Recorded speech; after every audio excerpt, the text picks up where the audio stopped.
could ask one question in my interview and get all the data points I need to decide if you're a hire or not. Tell me about yourself is the most misunderstood question. I hate this question. One sentence summarizing your career arc, 45 seconds max.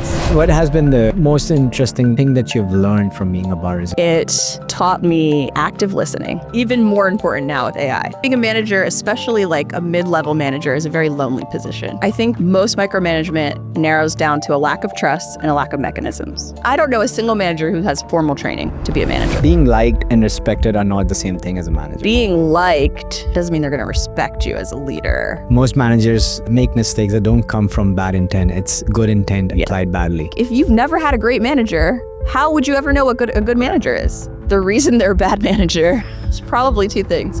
One, avoiding one hard conversation will cost you 10 times more later. What is that hard conversation like? I saw hundreds of promotions through that process. The number one reason why people's promotions wouldn't go through is Welcome to the Inner Scorecard podcast. This is your host, Nikhil Kapahi. Today we have a really special guest, somebody who spent over 10 and a half years at Amazon. She's interviewed 1,000 people, seen over 100 promotions, and the two of us shared a combined experience over 20 years at Amazon. So today's episode will challenge your assumption on what it takes to make a good interview at Amazon. It will challenge your assumption on what it takes to be a good, effective manager in big tech.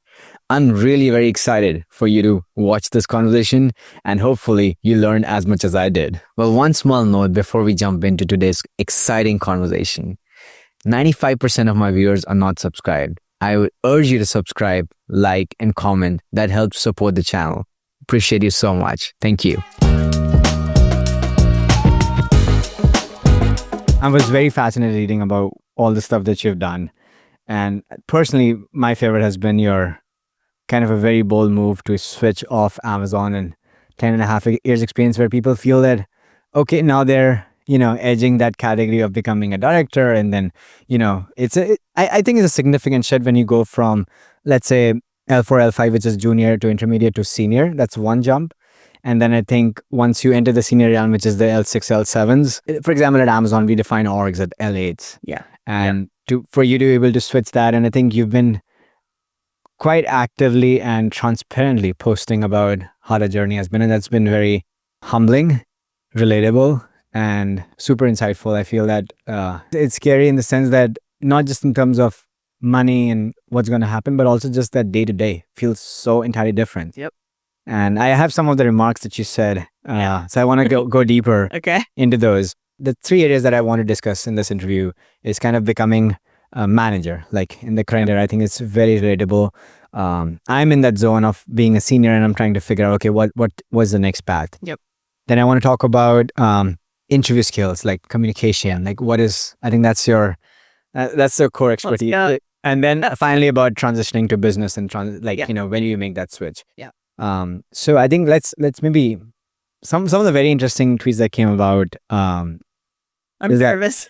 But I did write all these, so. What do you think of the recent phenomenon where people management is kind of looked upon as is that all that you do? That's kind of sense that I'm getting from, like Anthropic CEO and then a lot of VPs becoming ICs, for example. Yeah. Is that a sense of that, people management, that's fine, but tell us what else can you do? Yeah. And in this era, like how do you navigate as a manager? Yeah. I've never met a manager that wasn't also an IC to some capacity. And if you are, I do think that's a problem. I think if the only thing you're doing is managing and you're losing touch of what the actual work is and how it's being done, that's a problem. Not that you need to be owning it, but you need to know deeply what your team is doing and how they do it in order to lead them. And so I, on one hand, agree with some of the phenomenon of like, you can't just be a manager. You can't just be shifting people and moving people around and guiding them. But on the other hand, if you are also owning stuff yourself, I think you have to sacrifice something. And I would guess 99% of the time you're sacrificing coaching of your team. So how on earth are people going to learn the right ways to do it, the best way to do it? How to be a strong cross-functional partner, how to influence, how to disagree. Like those are all things you learn through your manager, your mentors, your cross-functional partners. So if you can't, if you have to sacrifice something, oftentimes I feel like it's coaching. Already we feel like our managers suck. Yeah. So, and they're not just doing IC work. So like if we're going to take more away from them and put more IC stuff on them, then I feel like that's a disservice to teams learning how to do stuff better. Yeah. And it seems like, I've personally seen a lot of managers who are completely out of touch with the core function of their team. Yeah. If it's tech, then it's like software development. Yeah. And then all they're doing is delegating, very importantly, prioritizing what the team needs to do, but they actually don't know how to solve it. They know who will solve it. Yeah. And I think this is where this is exactly what they call middle managers, right? Who, if they go away, then their skip could directly just assign tasks. Sure. They're only assigning tasks. Yeah. And this is where I think you're also saying that this is the part that goes away more and more with AI. Yeah.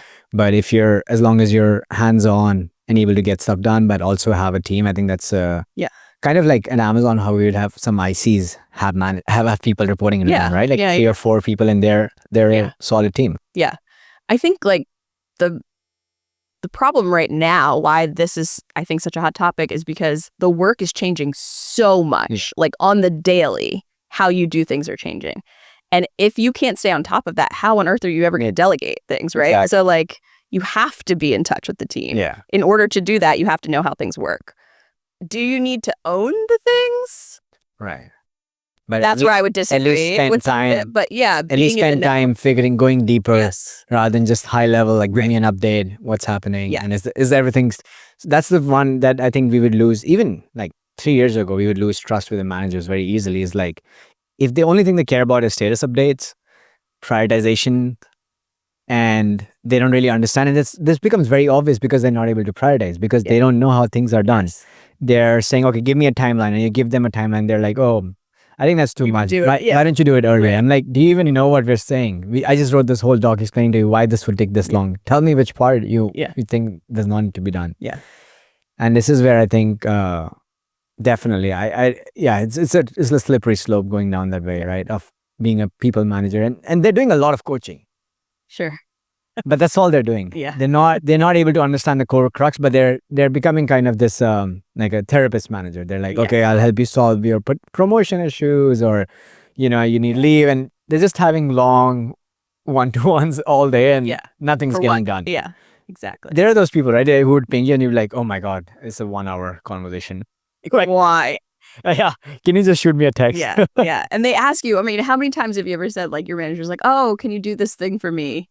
Like, by tomorrow. And you're like, are you kidding me? Like, that's going to take me 2 weeks to pull that. What are you talking about? Like, so like being out of touch like that. And like, not only are you just shifting puzzle pieces, you're not even like building something, right? You're just like doing this. Yeah. So I feel like that's a huge detriment to managers today. Yeah. And that's where I think a lot of people can fail today, is like not getting in touch. If you were just doing that and just poaching, that's a problem. Better get into the weeds a little bit to understand what's going on, how things are changing, because you're going to have to build a vision too. Exactly. How are you going to do that without knowing? And you can't defend every time, like, somebody asks a question, you're always deferring to somebody else. It kind of shows up very easily. Yeah, yeah. So talk to me about, what's the difference? You said being liked and respected are not the same thing as a manager. Yeah. What's the difference between the two? Ooh. Well, oftentimes, like when we become a manager, we were once friends with everybody.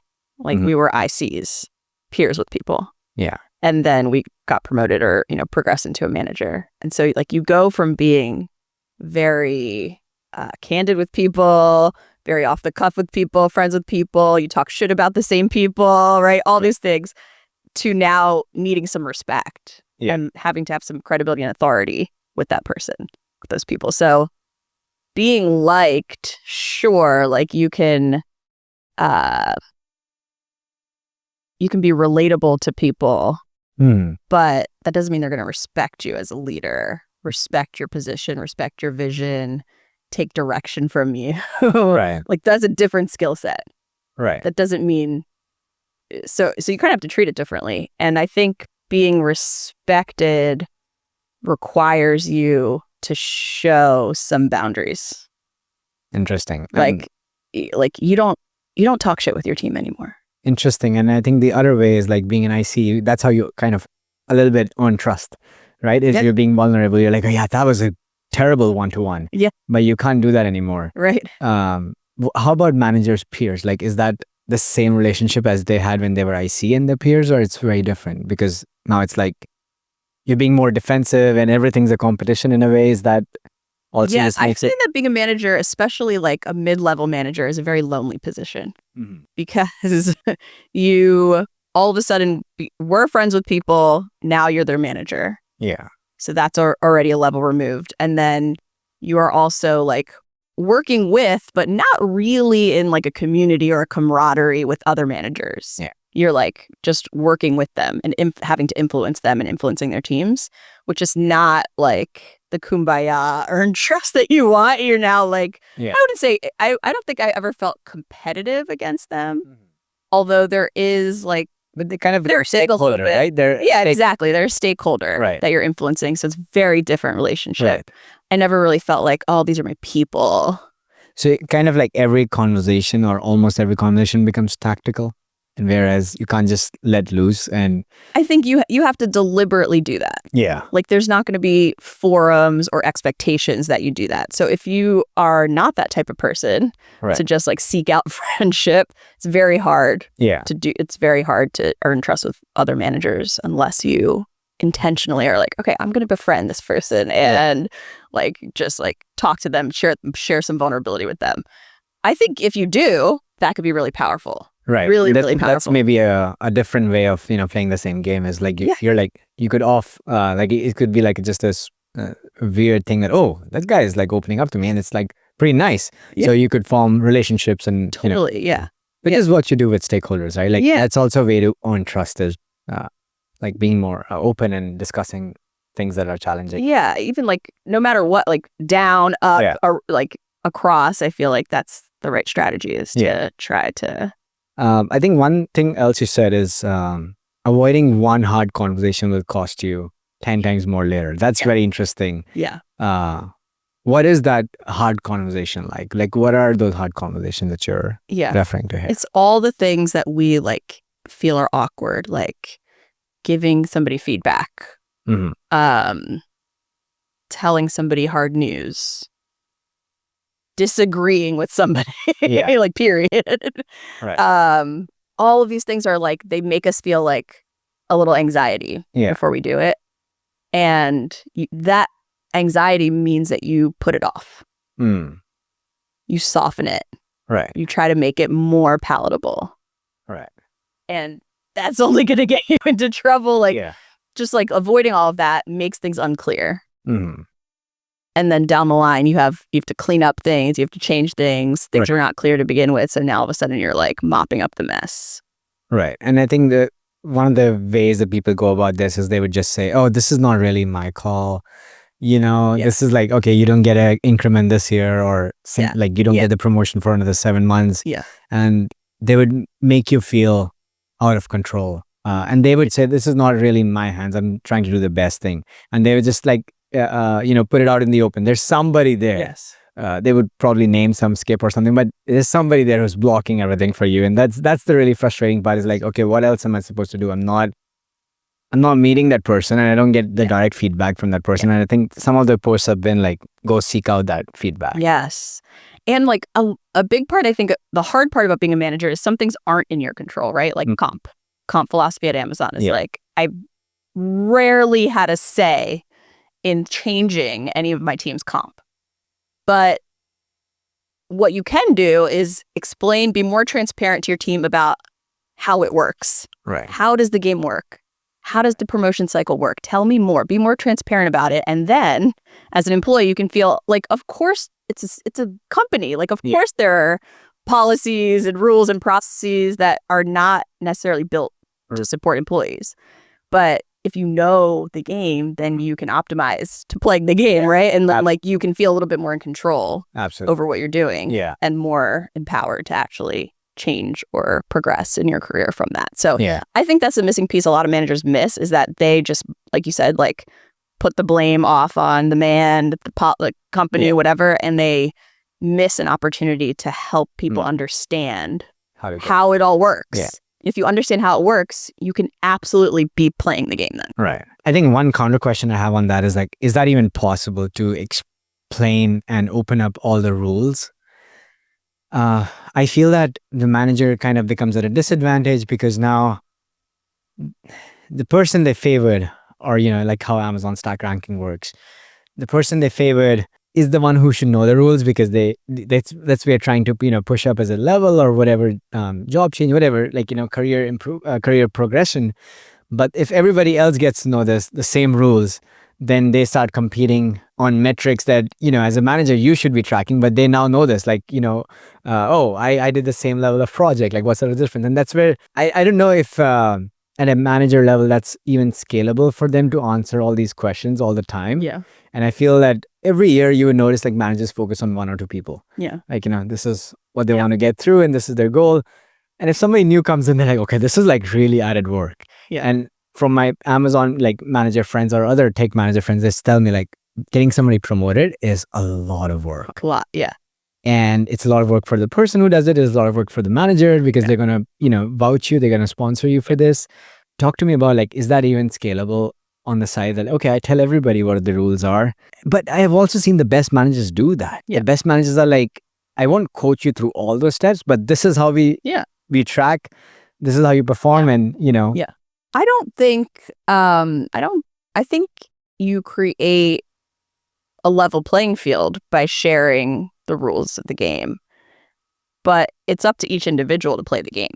Right. And some people are going to suck at the game. Yeah. And some people are going to kick ass at the game and get promoted.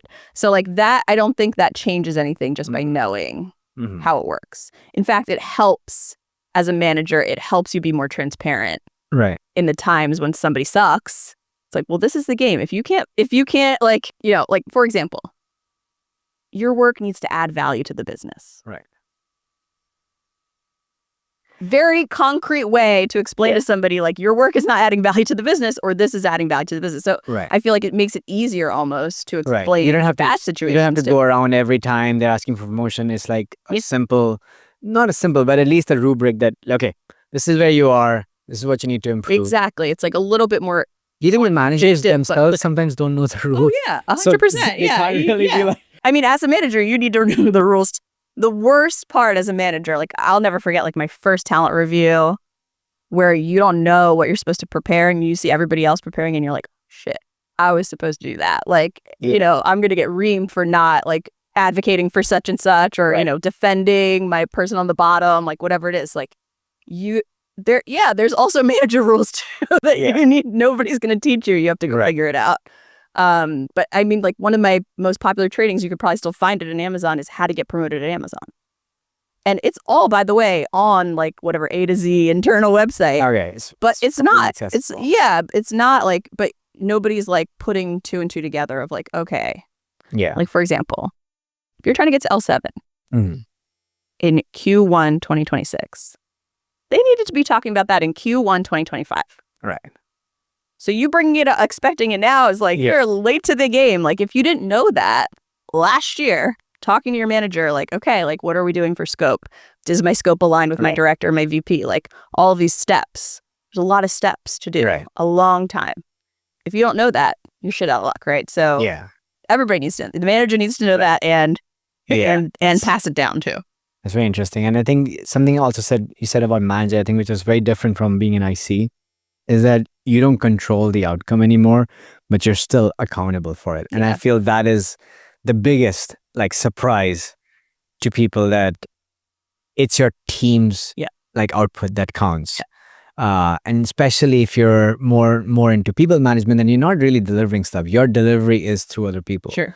So talk to me about your transition, or maybe some story you have around like, when was this revealed to you that, okay, this is happening? Yeah. The first time as a manager, it was a fluke. There was a bunch of people who left the team. This is at the Gap. And we had two contractors and they were like, Myra, you're going to manage the contractors. And I was like, okay, like, what does that mean? And I remember going into the leadership review and one of the contractors said something incorrect. And the leader turned to me and said, what's the real, like, what's going on? What's the real answer? Like, did you figure it out? And I was like, why are they asking me? She was the one who said something. I didn't understand. Like, why are they pointing this to me? Yeah. And I was like, oh, like I'm the one accountable to this regardless of who on my team said it. Right. I was like, oh shit, this is a different playing field. Like, I need to now instill all these things with my team before we get to this phase. Like, that is a different set of responsibilities that I had no idea. And I wasn't setting my team up for that either. I was like, okay, we're all just going to the review. So that was probably, I mean, luckily I learned that early on and caught on to that. Right. But the amount of other mechanisms you need to instill as a manager to set your team up for success. Yeah. To then feel okay being accountable for their work is wild, right? Like, and you need to do that on your own. Nobody's going to set that up for you. Right. And then I think it transitions to the question of like the concept of micromanagement versus, so I'm wondering, like, micromanagement for me basically means I've seen this behavior only when there's a deliverable, right? When there's nothing really expected out of you, your manager doesn't care. Yeah. But when you see the real side of people, for example, when you have a big presentation, I've had instances where my manager would not know about the project for like months. Yeah. And then one day before the presentation, I'm doing a presentation to him. He's like, oh, why did we choose that? I'm like, you were at the doc review that time. Like, what happened? Yeah. So talk to me about, I think you had some experiences of like when you realized, oh, I actually would be micromanaging. I am micromanaging these couple of directs, and I did not know that. So where does that come from? Like, is that just this, like, again, I think it comes down to controlling the outcomes, right? Wherein you're like, let me perfect it by just hammering this one person who's having a presentation or whatever, an important demo, but I will make sure that they are up to my standards, and this, like, everything gets tweaked. And this is where the real frustration comes. What have your been experiences around this? I think most micromanagement narrows down to a lack of trust and a lack of mechanisms. In some cases, you don't trust your team enough, and you have not established the trust to trust what their output is. And so, like, you have to then jump in. You always feel like you have to bother them or jump in or correct them or, protect whatever. That one is a little bit more intangible because it's like a relationship, right? Like, you don't realize you're not trusting them, but like it's manifesting in micromanagement. The other one is that you don't have the right mechanisms. You like tell somebody like, okay, run with this, do the first draft of the leadership presentation or the doc, and we'll review it the week before. And that's all the direction you gave. You didn't give any of your input, any of your vision, any of what you thought good would look like, any coaching of like, what or how to be done. And then when you see the output, you're like, shit, we need to work on this. And now we don't have time, so I'm just going to tell you what to do. Right. Versus coaching you through it. Yeah. Or letting you figure out how to do it. Too late. And the only way to figure out is move away. Let me take over. Yeah. And so like most managers, I feel, don't spend enough time up front. This is, again, the hard conversations. You avoid giving too much up front because you're like, oh, I don't want to be a micromanager. I don't want to tell them how to do it. But actually, you're just being unclear. And maybe your own guidelines are not clear, right? You think they have helped you so much in your own career, and they're like, oh, this is how it works. And you're like, oh, actually, they didn't get it. Right. Yeah. Yeah.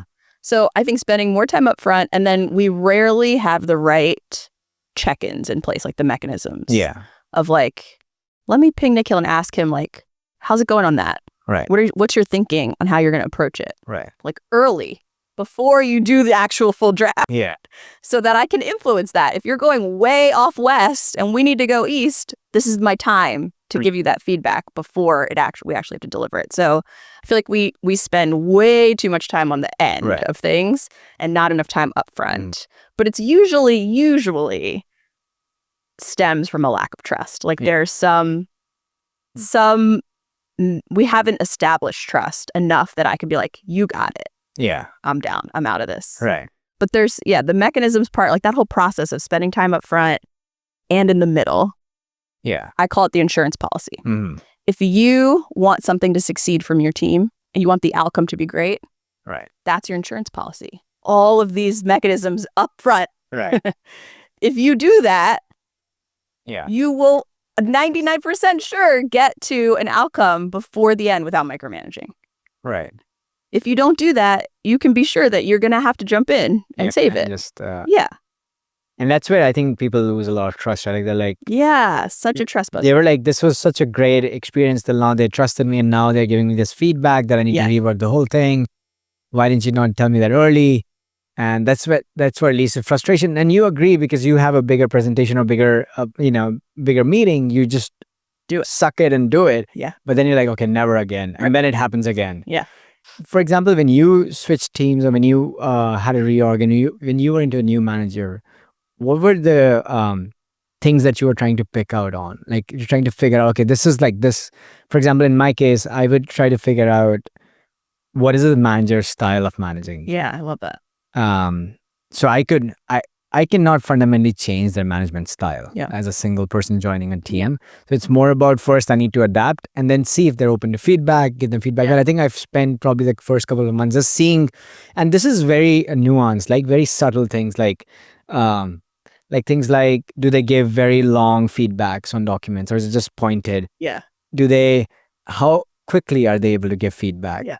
Do they always join the meetings late? Like those are important details that you figure out, and then you figure out, okay, this person is actually having a lot of meetings and they're not able to manage it. They're always running late, and you can't really count on them joining an important meeting that you set up. Yeah. So basically, it helps you understand, like reduces surprises for an important day. Yeah. How would you go about figure out? Are there some skills that you like checkpoints, check boxes that you try to cover? First of all, I love that. Like that's so intentionally being aware of what you're getting into and what you're going into. I also think like you should talk about it with your manager, which I think is a very awkward conversation for a lot of people.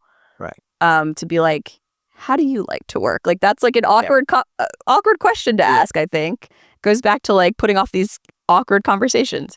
But like think about how much clarity you could get up front. Right. And how much like saved mental energy and anxiety you can get and guessing, of course. Yeah. And then like when things don't work, you have to change it. You're like, why didn't that work? Why weren't they receptive to that? So I like to talk about it in your first one-on-one. Yeah. And even if you've been working with a manager for years, in your next one-on-one, you can still talk about it. Like this is like an evolving situation. You can change your mechanisms whenever you want. But I think talking about it, being like, how do you like to communicate? Are you like on the fly on Slack? Or should I email you things? Like, are you always online?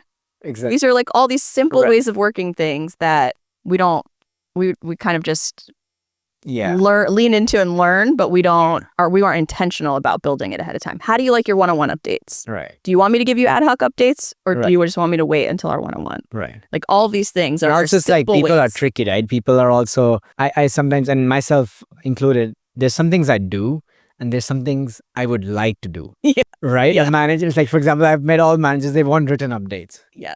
And I'm like, this is something you want. You're not reading it. You're joining the meeting 10 minutes late. Yeah. Yeah.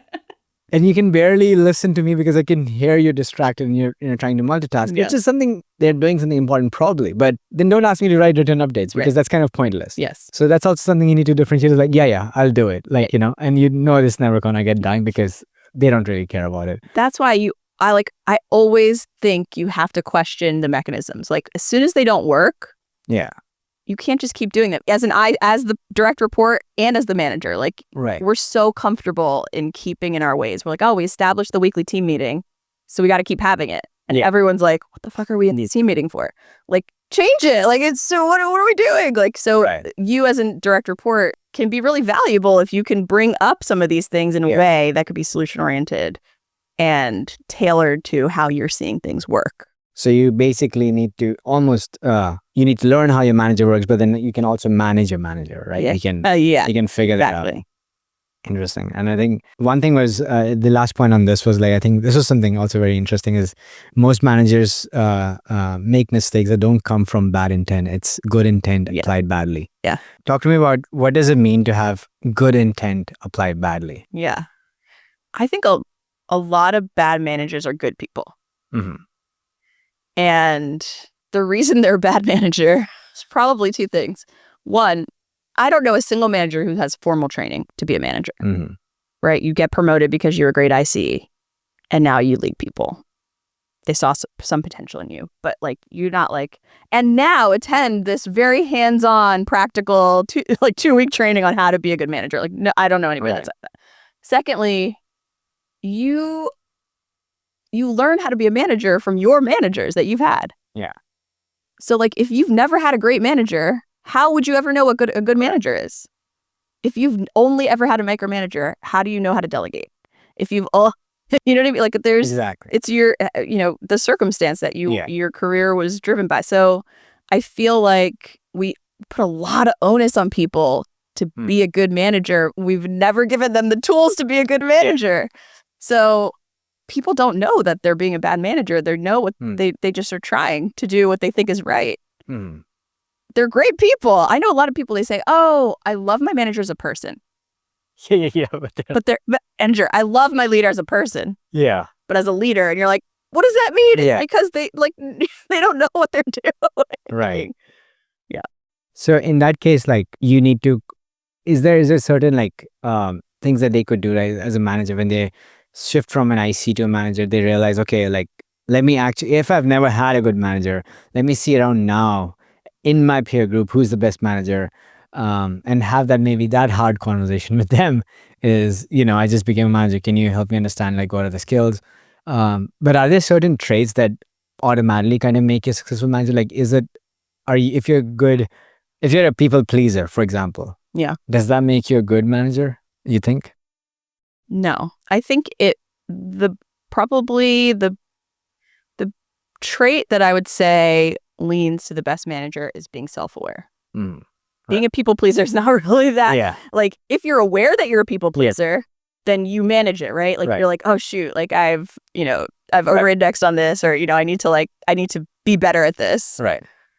Same with like, everybody's gonna have flaws. Everybody's gonna have something that they're not good at, and the fact that they're self-aware about it. Yeah. Is the best part. Like, you'll forgive a lot when somebody's like, I'm not good at this, but I'm trying my hardest. You'll forgive a lot of that. If somebody's self-aware and transparent about that. Yeah. And what you won't forgive is if people are completely unaware of how annoying they are, what kind of micromanager they are, how not empathetic they are, like all of those behaviors. If you're not aware of it, that's when you lose complete trust, right? So I think self-awareness is probably the tell. Right. And also you feel, I think, more comfortable around managers who are smart enough to figure out. Yeah. Right? Which is a great IC skill, is that when there's chaos and confusion, then they at least find a way, okay, this seems like the target. Yes. Whereas I think the middle management curse is that they mostly are never given a target, and they're like, they're just like, let's do this. Yeah. Like, next month is the most important. And then in the week later, the boss says, oh, actually, the priorities have changed. And this is not the most important thing. And that is very frustrating. Yes. You've been a bar raiser at Amazon, which is, I think, very rare pedigree at Amazon to be a bar raiser. What does it mean for people who are listening in? What does it mean to be a bar raiser? And why is it just a term that we throw at Amazon, or what's the culture on bar raiser? Yeah. The concept of a bar raiser is to have an objective point of view in the hiring process. If you think about if you were hiring somebody on your team, you have an open seat to fill. There's work to be done. So you and your team are probably covering for that open hole, right? And so you're incentivized to find somebody really quickly to fill this hole. Right. And that doesn't necessarily mean that they're the best person. You could settle on some criteria just to get somebody to fill it, right? So the concept of having a bar raiser in every interview is like, okay, there's one person who's objectively not incentivized to hire quickly or fill this seat for any reason. They're just solely there to hold the bar and make sure this is the best fit for the company. And in that respect, I love the concept of a bar raiser because it really does shift the dynamic of checking everybody at the door of like, okay, I see that you're like settling on this criteria that you said was the most critical for this role. Right.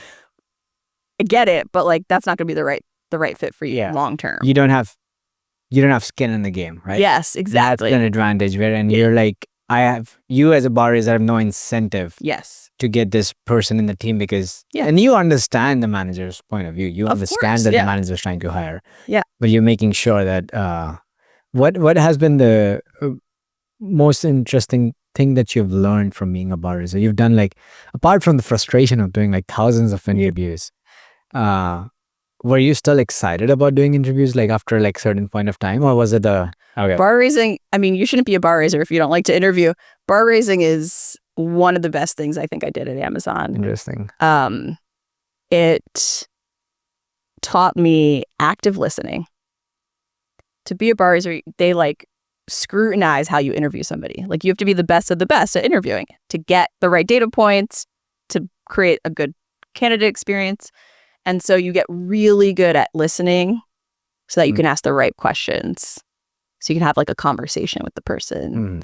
And that was a very surprising outcome of being a bar raiser. It was like I actually learned how to be a good listener and how to have a conversation better. Because now I'm not listening to respond to you. I'm truly trying to figure out if I'm getting the data, if I understand what you're saying, and if I'm getting the right data point that I need. Right. And that I think is like, it's almost like a facilitation skill. I think it's probably helped me in like now what I do, which is facilitation and training, of like really being actively present in the room and understanding and piecing things together and like how's that from just being an interviewer on the, like just being one of the interviewers on the panel? How's the difference between as a bar raiser, like are you like, because everybody's trying to pay attention, right? In the one-on-one interviews, I'm trying to figure out. I thought it would be more around the way you lead debriefs and you try to like, get everybody in the room. Yeah. I thought that would be kind of the biggest difference because you're making sure it's equitable. Yeah. Somebody who has a louder voice doesn't get to say. Yes. I think it's almost like a similar quality of being able to listen to everybody and kind of read the room, read the dynamics, and then like synthesize what the next step should be in the moment. Right. Under pressure, you have literally 25 minutes because everybody came late to make a decision. So the debrief is probably the most challenging part. But the skill of learning how to listen and then like probing the right things next to get to the right outcome, whether it's the interview where you need the data points to make a decision, or it's the debrief where you need everybody to get to the right answer or higher or no higher decision. It's different from a normal interviewer because I don't think you're not getting coaching. Normal interviewers are not getting coaching on how to interview. Yeah. And as a bar raiser, you spend like 20 to 40 hours just being shadowed by a bar raiser, scrutinizing how you interviewed the person, how you conducted the debrief. Like you're getting a lot of feedback, which is nice. But I think from my bar raiser training, I learned like probing questions. And so like I could ask one question in my interview, one main question, and get all the data points I need to decide if you're a hire or not for just probing on that question. So I might say, tell me about the project that you had the biggest impact on. Yeah. And somebody tells me like, the question inherently is like, you're going to give me a big project that you feel really proud about the results, right? So it's like a good media example. Really? So you start telling me about it, and then I'm like, tell me what was the most challenging part about it. Did you have to work with any stakeholders? What was the hardest conversation you had with your stakeholders? What data did you have to use to drive the decision? Were you on a time crunch on anything? Right. Like, there's so many ways you could probe. Just that one example, I'm getting like so many different angles and data points from it. Right. But like, I'm really curious about this example. Like, tell me more. Like, it's a conversation. And that I don't think I would have learned as a normal interviewer, like that concept of like how to get the right data points out of people. Do you think 60 minutes is enough to assess somebody's, from your experience? I think so. Can it be 30? 30 would be tough. Right. Okay. Yeah. Because I think 45 is okay. Right. So 45 minutes it takes. That's an important question because I think a lot of people, for example, when I'm interviewing, I like to know the manager, and it's like 15, 20 minutes I have to ask questions to my manager. Yeah. And fortunately, I've developed that skill, and also not that interview, I would talk to all their directs actually. Like just if I'm joining a team, I would actually talk to all the directs under that manager and try to at least get a feeling of, and I know their incentives.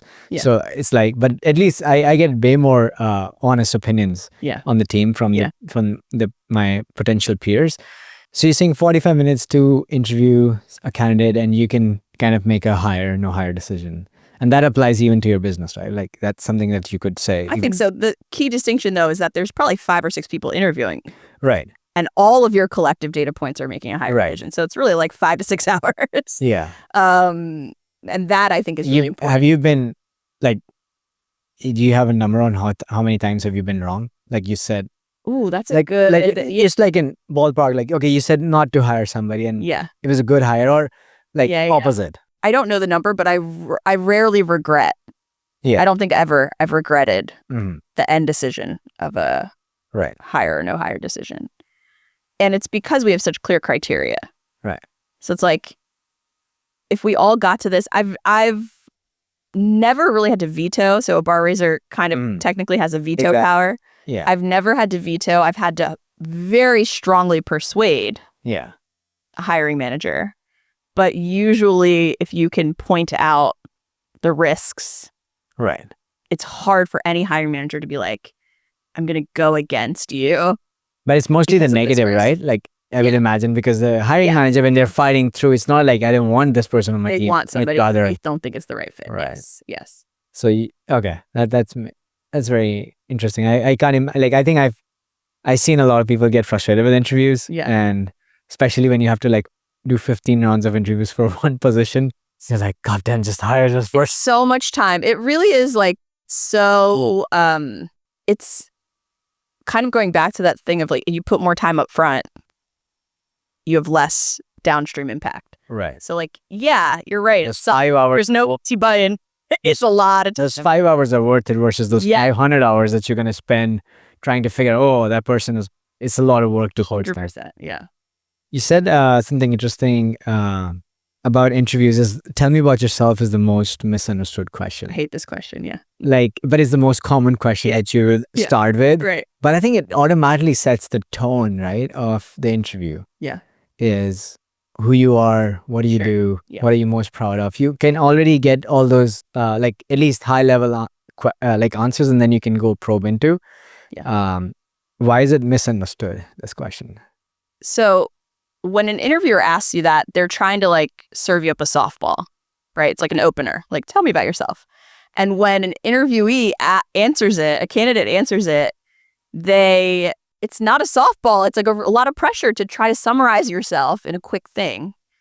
And they're not prepared to answer it quickly. And it turns out to be a terrible first impression. So like the most common thing is that a candidate will ramble. They'll tell you all chronologically their whole history of what they've done to get to today.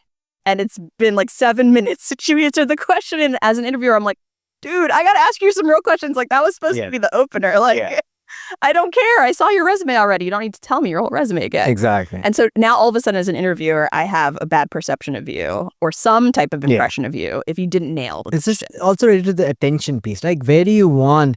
I find it like, I think some of my best interviews, and the interviews that I was definitely not qualified or skilled enough to clear, and I cleared those, was just because I was able to get their attention to the most important pieces that I felt were the most important. Of course, I have to defend why they're important. But as soon as you've reasoned through before, and this happens before interviews, that you've reasoned through that, okay, this is important and I can explain why this is important, you kind of direct the interview, unless like the person is very experienced and they're like, okay, I see. I see this is very rehearsed. Let's switch gears. Let's talk about another project. And they're like, oh. But I've seen that people like underestimate, and I think this is a lot coming to like all the content work is similar, right? Like what you do on LinkedIn is like, you need to get attention. Because if you're not getting attention, you can't deliver value. It's not even sad, but true. But this is how it is. Like, you need to get attention.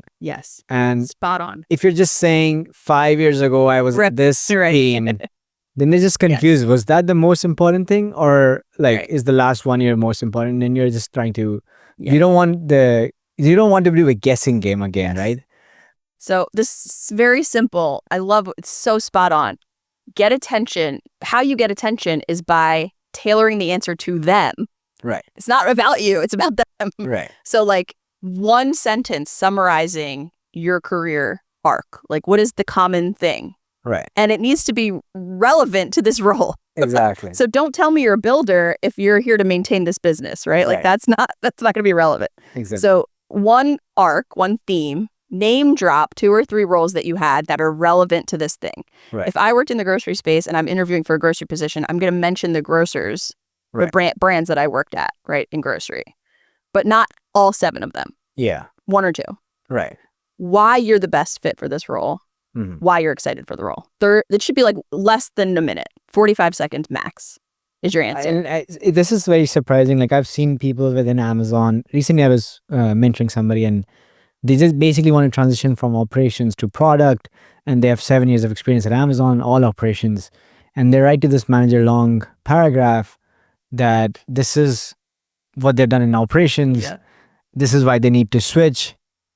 And I'm like, you're starting in a negative. Why would you put all the pressure on the manager that, oh my God, if I hired this person, I have to write I have to do all this document writing to convert them into a product manager. Right. Like they actually won't even care if you're an operations manager. If you're able to justify and qualify for PM role, then why would they care what experience you've had? It actually adds to your domain. And I think this is what people currently struggle with a lot, is switching domains. Like they're just so scared that how would I present my story? Right. Is that something different that you saw at Amazon? At Amazon, we love domain shifts. Like Loved it. Yeah. So why is it like that people are so nervous around switching domains and people are nervous that they're not experts in AI? And I'm like, AI is 3 years, like it's been really 2-3 years people have been really actively using it. Why are you afraid that I haven't used AI? Talk to me about like, do you notice that in your coaching too? Yes. I think when people are afraid of making those shifts, it's because they haven't done enough homework to understand why the shift is important or valuable to that role. And so it all goes back to, again, getting attention and influencing the other person of why this makes sense. Like when I moved from the Gap to Amazon, I had spent 6.5 years in apparel. All brick and mortar, no e-commerce experiences. Is like aging me because there wasn't a big e-commerce presence. And I was applying to Amazon, an e-commerce retailer. I was like, there's no way they're going to hire me. I have 0 e-commerce experience. And I did a little digging and I'm like, oh, I realized they were looking for people with apparel experience. Everybody on the team had e-commerce experience, but no apparel experience. So no one understood like all the buying, open to buy, receipt, like all inventory management, sizing, any of that. I knew all of that. That was all I knew. So now all of a sudden I go into the interview way more strategic of like, instead of leading with like, I have to prove that I can learn e-commerce. I'm like, I have really deep apparel experience. Right. And that's why I'm going to contribute from day one to this team. Right. And that was why I was hired. 100% why I was hired. Like, so but I needed to do that research to understand that this is what they need. This is what they're looking for. This is what I bring to the table. Right. And it's going to add value to the situation. You can do a lot of LinkedIn sleuthing and figure out everyone on this team has product management experience, but nobody is from this industry and I'm from that industry. Exactly. Okay, that's what I bring, or vice versa. Like whatever it is, you can find out a lot about the team just based on that. So I think that can help you craft your story more strategically and have confidence that you could actually contribute to the team. Right. But without that, it's a hard sell. You got to create the bridge. What's the bridge? Exactly. And that bridge takes some time to experience and see people who have made that shift. Sure. And even in your industry, I see a lot of people working like even retail, and they're just so scared to switch to technology. Yeah. And I am saying that if you really understand business of retail, then it's very applicable to technology. Like it's the same business, but the metrics kind of are different because your product is different. But they are just so scared that what will be the technology, like company, like what will be the culture. I'm like, you'll figure it out. Like why is it, like why are you starting in a negative that, oh, you go to the manager and you're like, oh, I want a shift. Can you help me move? Right. I'm like, who are you? Like, you know, that's not like why do I have to put in so much work, like to, get you in? So that's very fair. Coming to communication, this is something you've said that it's probably the most important skill that you have. Even more important now with AI. Right. Like, so tell me, like, is that true that like technical and hard skills get you in your foot in the door for the job? There are prerequisites that you need to get in, but I feel that communication helps you keep it and grow in the role. Is that something how you see it as well? Because I feel, for example, in tech, communication is important, but I feel they're very heavily indexed on like technical rounds and even like things like behavioral interviews, right? They're more or less more questions around like some technical skills you solved and we don't, I think at Amazon especially, I don't think we have HR rounds anymore.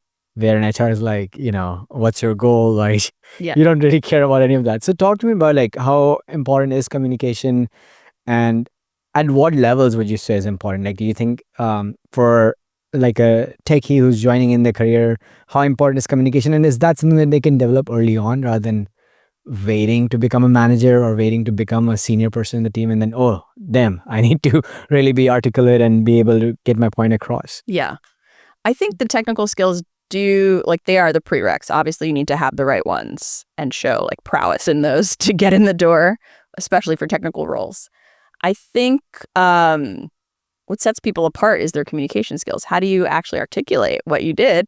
And right now, when learning the technical skills is becoming easier and easier, more and more access, you have to have something to differentiate you, and how you explain your influence, how you explain what the product that you built did, how it solved customers' problems, how you manage stakeholders. You're really easy to work with.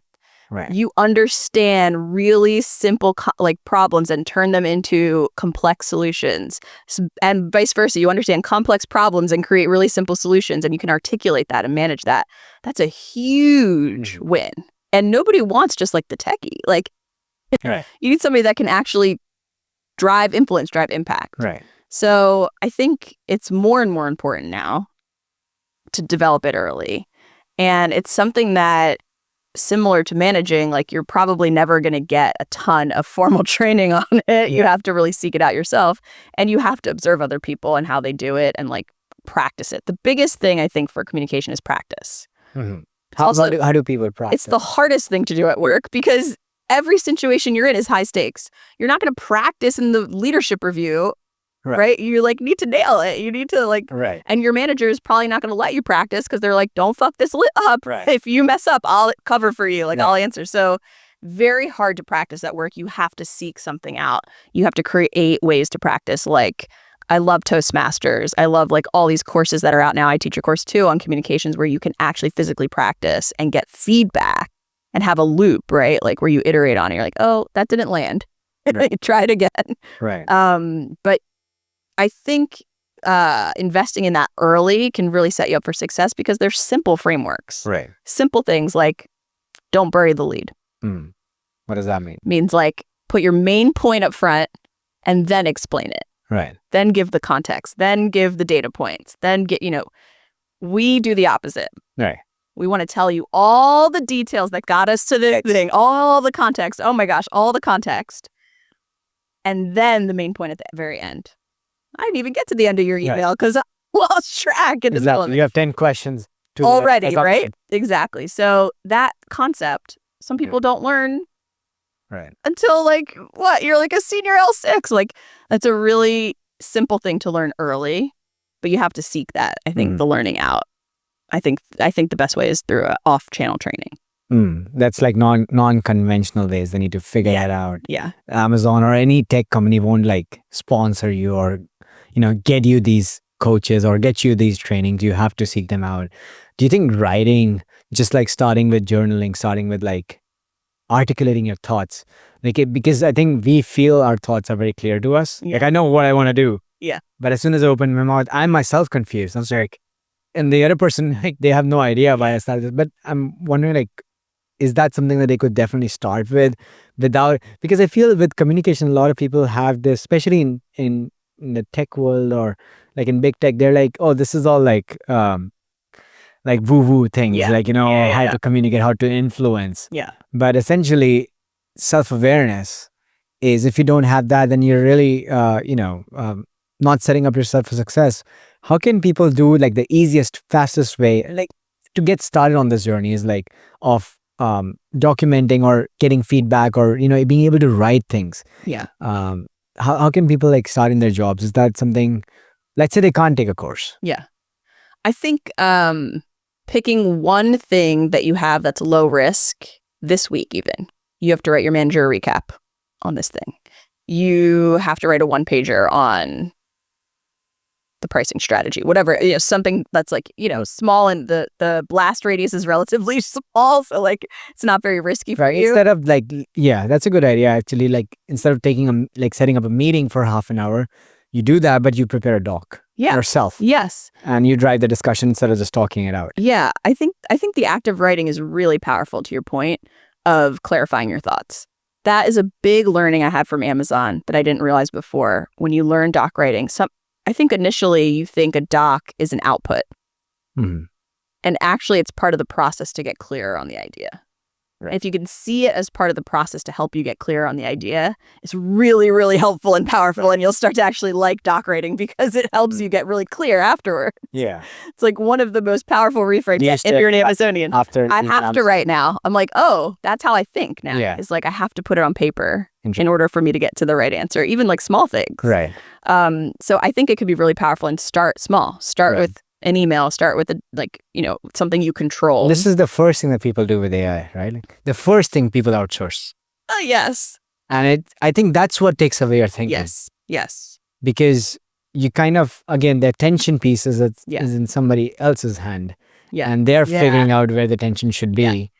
And I feel that at least in the techies that I talk to, email writing is the first thing. Yeah. Or doc writing is the first thing they would want to automate. Yeah. I think AI could be really helpful in those instances if you use it as part of the process and not just to copy paste the output. So if you talk to any native AI expert, they will tell you, right, garbage in, garbage out. Yeah. Like very common things, very like easy things that we know about AI today. And yet we're like accepting the garbage out and copy pasting that. So like if you actually did really good inputs, you actually were using your LLM to push back on you and ask you clarifying questions and help you through the writing process, the output that you're going to get is probably going to be really strong. Yeah. But it's the moments of tension, like you mentioned, of like where you're driving clarity on your own. You can't really have AI do that for you. You can help it prompt you to do that. Yeah. So that you know that you should be answering those questions, but you should be thinking about those things. I think if you can do that, using AI can be a game changer for people. Right. And I think that's probably the most important thing, like, is again the attention piece. Like, where are you putting attention? And you can't just outsource it to somebody else that, okay, find the most interesting pieces in here and tell me how to write it. Yeah. And in my course, we do a really fun exercise of like with burying the lead, where if you say to whatever LM you're using, draft me this email, this is who I'm talking to, my main point, whatever, you give it some context. And then you do a separate prompt, draft me this email, here's the context, use the pyramid principle, use this structure. They're two completely different emails. The first one has all the relevant details, it makes sense, it sounds nice, but the main point's at the bottom. There's no structure to the email. And the second one is like, boom, main point, detail, context, ask, done. Like, it's like super clear. And you're like, okay, I would have used number one if I didn't know. Yeah. But without that context, it's just going to give you something that sounds good. So I feel like there's some really easy ways to guide it. And I think to be able to even say that the number two is better than number one is you have to read a lot. Right. Yeah, you have to know that. If you don't have a taste, then what are you selecting? Yeah. You're just selecting the first thing that comes to you. Right. Right. You've talked to me about something that, like you say, communication is the most important skill. Like, do you think is there a particular instance that you can remember which either like related to communication which change your career trajectory, or you saw somebody else's career change? Yeah,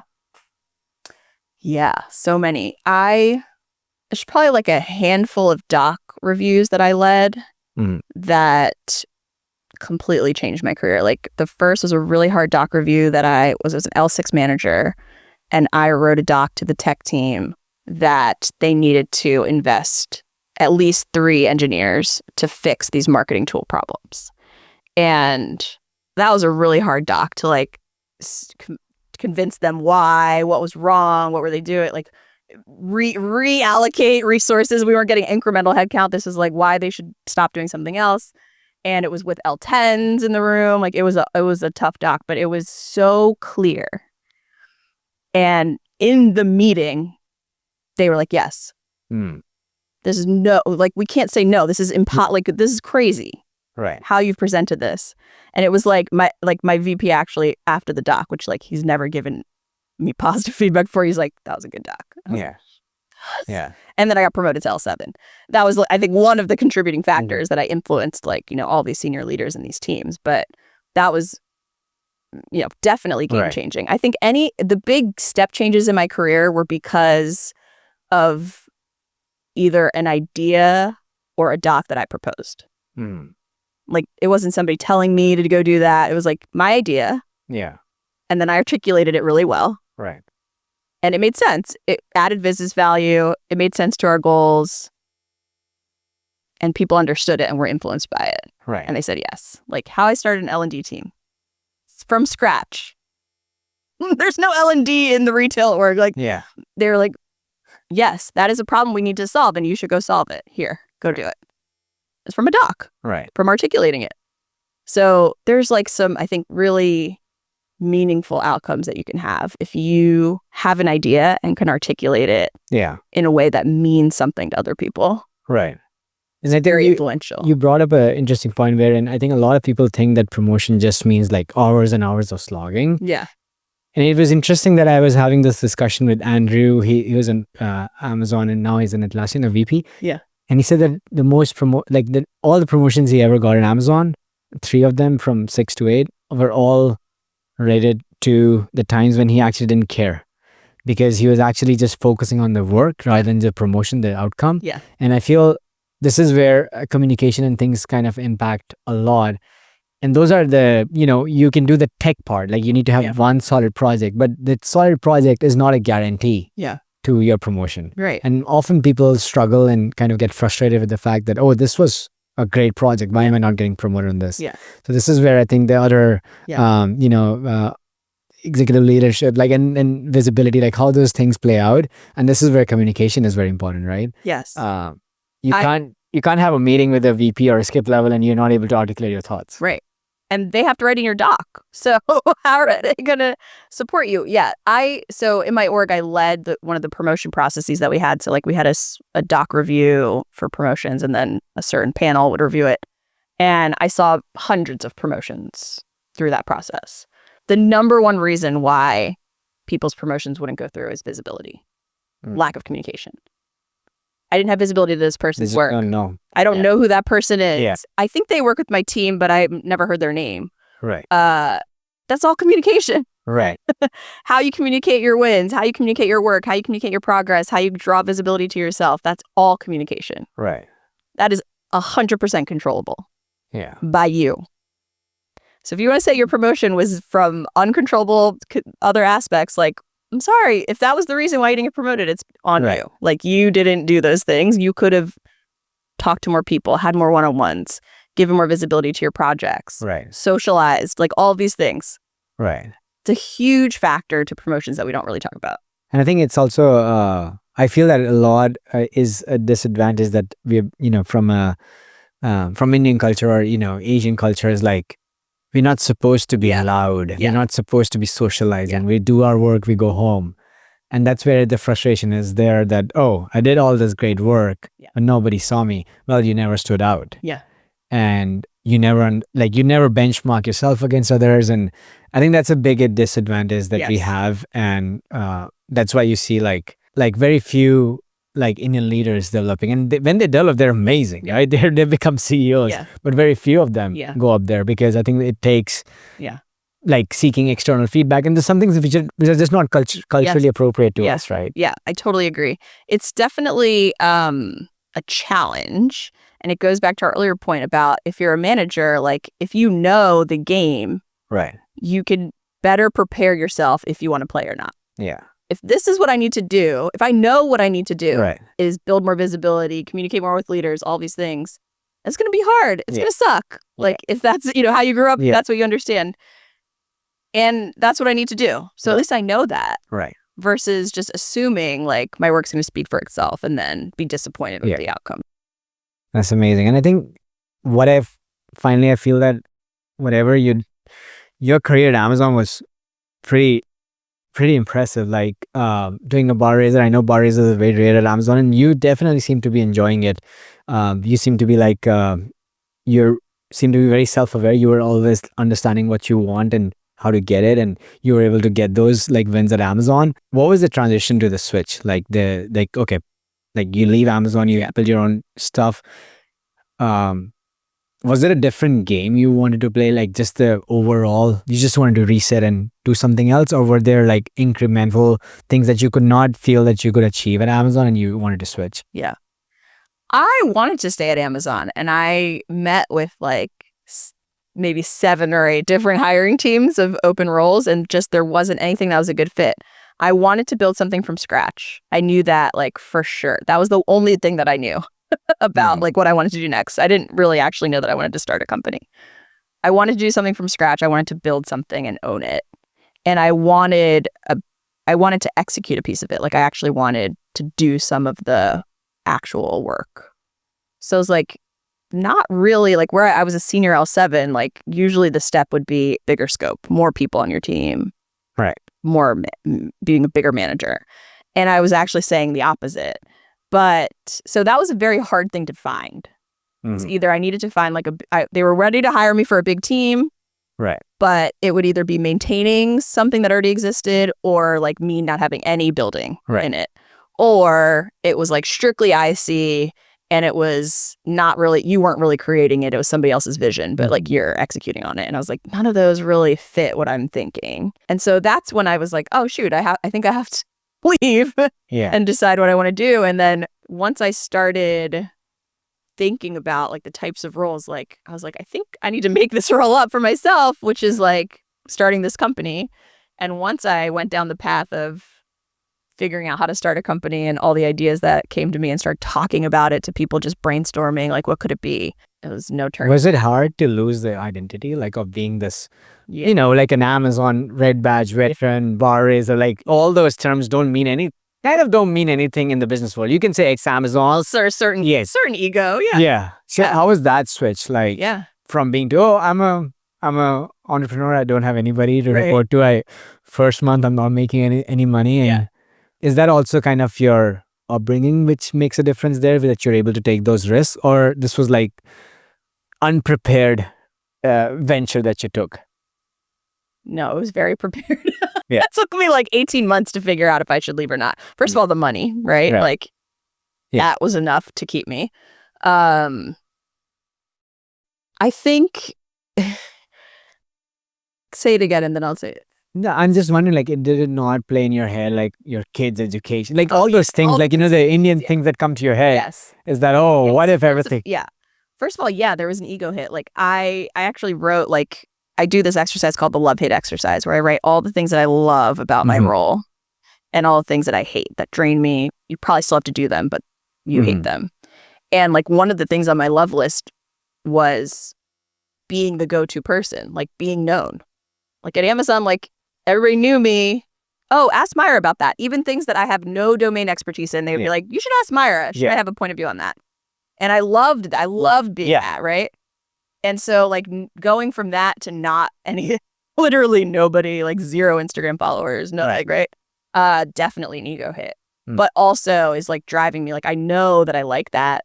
So I'm seeking that. Like I'm trying to be a thought leader. I'm trying to put myself out there. In order for me to get to that, I have to build it. So like I know that that's important to me, so I'm going to prioritize it.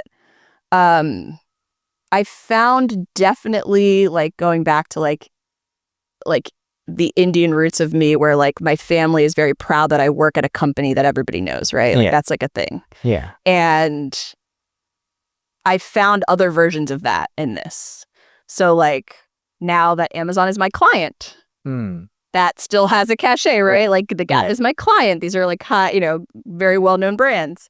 That I had a Business Insider article. Like these are all like other accolades that are still giving me that thing, but I'm building it. And after a certain time, right? Yes, it takes coursework. Yeah. Yeah. So eventually, yes.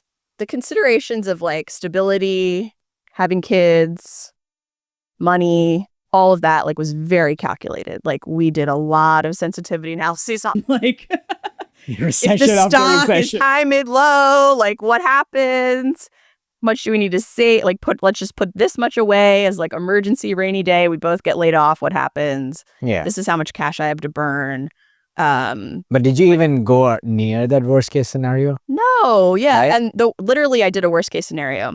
I was like, well, after a year, what happens if I literally make 0 money or maybe negative money? What happens? And it's like, oh, I have to go back to work. Yeah. It's like, can I find a job? Pretty sure I could find a job. Maybe it would take like, in this market, maybe 6 months. Yeah. Okay. Like, this is the first step that I would do. I'd probably like hit my network up. Right. This is like not a bad worst case at all for me. I really liked working. I liked working doing in corporate, building your network. Yeah. So like I felt like that worst case was not at all worst case. It was actually quite tenable. Right. And the risk was not that bad. So it was worth taking. Mm-hmm. If I go back to work, awesome. Yeah. Like that's like a great outcome for me. I don't know. So absolutely. You didn't leave on a negative term or anything. Yeah. As you said, like you had a really good journey and it's just you couldn't find the right fit and you found a better opportunity outside of just like building something on your own. That was something interesting I think you wrote about is you said you're a workaholic, but you started a business and you're working way more than you're working at Amazon. Yeah. And you've started like you're spending more time with your kids and you're enjoying that more. Yeah. So that was interesting. And is it just because you feel more fulfilled? You feel like you're heading in the right direction, no matter how far the destination might be? Yeah. You feel that you're more content with the effort that you're putting in. I don't know if it's more content. I am more content. I really like where I'm at, but I would characterize myself as content my time at Amazon. Like I really liked working at Amazon and my roles at Amazon. I think it's just a different headspace. Like I didn't like my kids before. I came home at 6:30 and they really wanted to see me. And I still was not decompressed from the rest of the day. And I have to sign back on at 8:30 to answer this escalation or whatever it was, Right. So I couldn't like turn it off and like fully be present with my kids. Right. And that just they annoyed me. Yeah. I thought that was being a working parent. I thought all parents felt this way. I had no idea that this was like a thing. But like, like dinner, bath time. Just a chore. It was like a natural. Total like chore. You need to just check off. Yeah. And anytime it didn't go planned, which by the way, literally never goes as planned. Yeah. I was annoyed. I wasn't like excited to be with them during those things. And so like 5 days of the week, I feel that way. Like I just like didn't really get to know them as people, as kids. And I just thought that was how you feel as a working parent. Like you see all these memes and like reels or whatever about that. So like I didn't think that was weird. I didn't think it could be any different. So I think it's the headspace. Like I have more flexibility and control over my schedule, even though I work more and I think about it more. And like we're almost building it together. Like I work nights and weekends. Yeah. Because I do work like webinars on the evenings. I travel more. But the times that I'm with them, I'm able to be more present and less like thinking about all the other things because I think I have that control over my schedule, the flexibility of it, and control over what I'm doing, which you don't get, So that piece has opened up a lot of mental space, I think, for me to actually like my kids.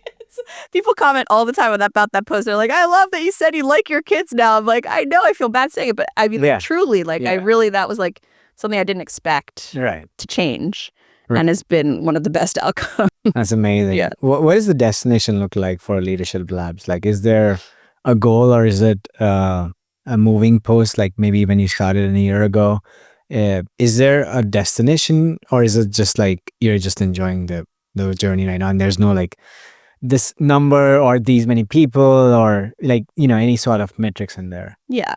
I mean, there's definitely a money goal. Like we got to make a lot of money. Yeah. Okay.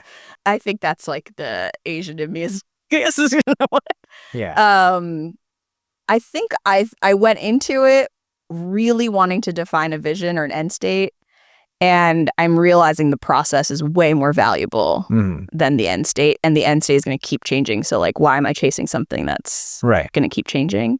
Like when I started, I called myself a coach. I was a coach because that's what I saw a lot of people doing. I was like, you understand what a coach is. Yeah.